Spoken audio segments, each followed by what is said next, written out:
Un feat de Seth Gecko, ça se refuse pas. Les seules personnes qui peuvent le refuser, c'est des gens qui sont pas amoureux de la rime, qui sont pas des passionnés. Et je me dis qu'aujourd'hui, dans le rap, il y a beaucoup de gars qui sont pas passionnés par le rap et ça fait mal au rap.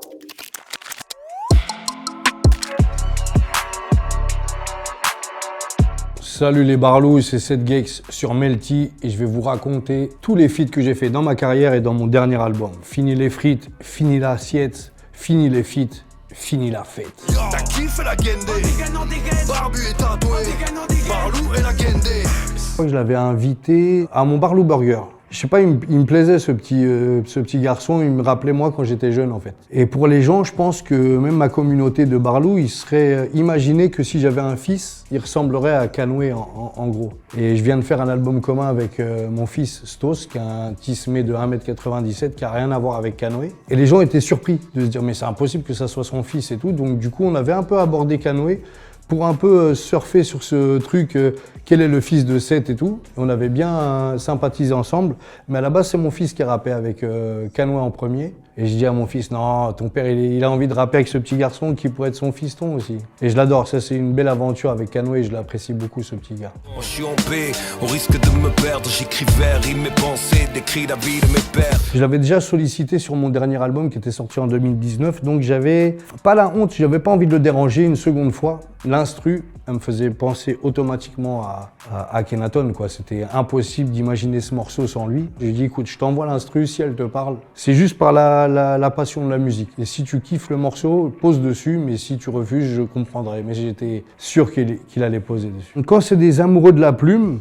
personne ne refuse un feat avec Seth Gecko, parce que c'est gage de qualité. Et moi, je m'adapte. J'ai été beaucoup avec des phrases un petit peu vulgaires et tout, mais j'ai une certaine plume et des gens sont passés à côté à cause de ces phrases graveleuses et tout. Des mecs comme Akhenaton qui valident Seth Gex, c'est important pour moi. J'avais envie de me faire plaisir sur les feats de cet album. C'est souvent revenu à mes oreilles. Ouais, Seth, on aimait bien le délire de Barry et plein, qui est mon premier réel projet, qui était plein de feats en fait. Et ça, les gens, ils ont aimé cette manière que je m'impose dans le rap avec des featuring. Et le choix des feats aussi, il est en fonction du style de rap que j'aime. Moi, c'est le rap multisyllabique et ça permet de voir ton niveau actuel. Donc du coup, sur cet album-là, je me suis fait plaisir aussi avec des grands kickers. J'ai ressuscité des anciens, je me suis accoquiné avec des nouveaux. Mais avec la nouvelle génération, c'est un petit peu plus compliqué. Moi, j'ai essayé d'aller vers eux et même s'ils refusent un featuring, je les invite dans mon burger. Donc moi, ça va, ça me convient. Ce qui est magnifique dans le rap, c'est que la plume, on reconnaît la plume, tu vois.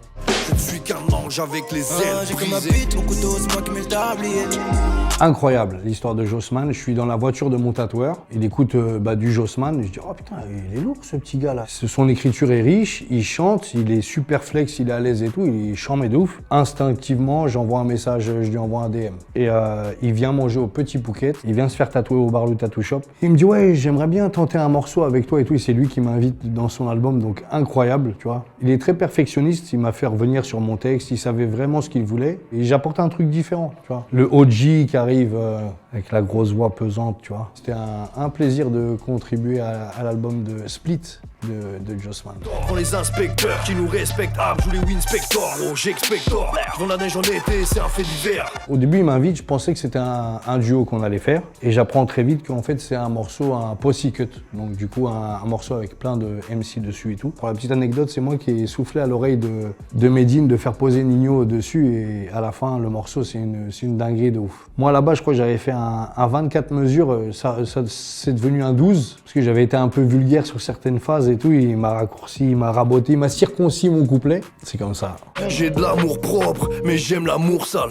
T'attends ce que j'attends, mais c'est quand que tu te lances. Moi, je suis un grand fan de Hamza de fou. J'oublie de le citer quand on me demande des albums que j'aime entièrement. C'est H24, la mixtape de Hamza. Je me suis bousillé avec. Et j'aime bien, moi, les morceaux un peu mainstream. À la base, moi, j'arrive pas à faire des refrains chantés. Et j'avais été précurseur en invitant Hamza sur le morceau Comme des sauvages. Et je suis content d'être l'un des premiers à avoir mis le doigt sur Hamza. Parce que j'ai toujours cru en lui. Et le rap belge, ils sont trop forts, ces enfoirés.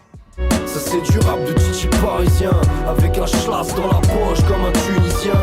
Alors le remix de Titi Parisien, à la base c'est un solo. Mon manager me dit ouais, j'aimerais bien faire un remix. Et il a fait de son côté l'invitation à de Oxmo et de Nekfeu. C'est arrivé sur un plateau et je pense que c'est le morceau de ma carrière qui fera le disque d'or. Donc c'est incroyable parce que c'était même pas ma démarche et c'était celle de mon manager. Cette gecko, c'est pas que moi en fait, c'est les gens qui sont derrière aussi. C'était un morceau trigénérationnel et je trouvais que l'idée elle était géniale de me retrouver au centre d'un Oxmo et d'un Nekfeu. Ça me recadre, tu vois. Il n'y a pas que l'image bourrin de cette gecko, un peu barlou, dur, tatoué. C'est un morceau finalement mainstream, mais qui représente vraiment l'esprit que j'ai du rappeur parisien par excellence. Lève les draps, que je te fasse les poches. Toi tes belles gosses, lève les draps, que je te fasse des mioches. Bah moi, des fois, quand j'entends un rappeur rapper, je sens que je l'ai influencé dans son écriture. À ce moment-là, quand j'entends ce que fait Aurel, je me dis non. C'est obligé qu'il aime bien ce que fait cette gecko et que j'ai influencé son écriture. De par une phase déjà qui fait j'arrive tête de gondole, bête de mongol, alors que moi j'avais fait j'arrive tête de roumain, sgeg de poulain. Et c'est ça qui m'a conforté. Il s'attendait peut-être pas à ce que je l'invite. Moi je représentais un peu les blancs durs, un peu les blancs de cité. Lui il représentait les blancs de province, plus ouverts justement, et je trouve que c'est génial qu'on se soit retrouvés sur ce morceau-là. Tu ressens que Orelsan c'est un fan de Peura, et que moi je suis un fan de Peura, donc ça peut être que lourd, tu vois. Tu vas repartir avec deux forains, t'échanges ta montre contre une pêche boulant. Ah, Patate de Forain, c'est le début de tout. Le morceau qui met de la visibilité sur cette gecko, sur Sefiu aussi. Mais pour moi, quand j'invite Sefiu, pour moi c'est une grosse tête du rap. À l'époque, on arrivait facilement à voir les numéros des rappeurs et tout, et je l'appelle, je lui donne rendez-vous à Gare du Nord, tu vois. Donc, tu sais, la formule, elle n'a plus rien à voir avec aujourd'hui. Et ça s'est fait naturellement parce qu'il a été sensible à la qualité de ce que je faisais dans le rap et tout. C'est devenu un classique. Les gens m'en parlent jusqu'à aujourd'hui encore. Des gens m'abordent en me disant « Ouais, je suis ton plus grand fan, lourd Patate de Forain ».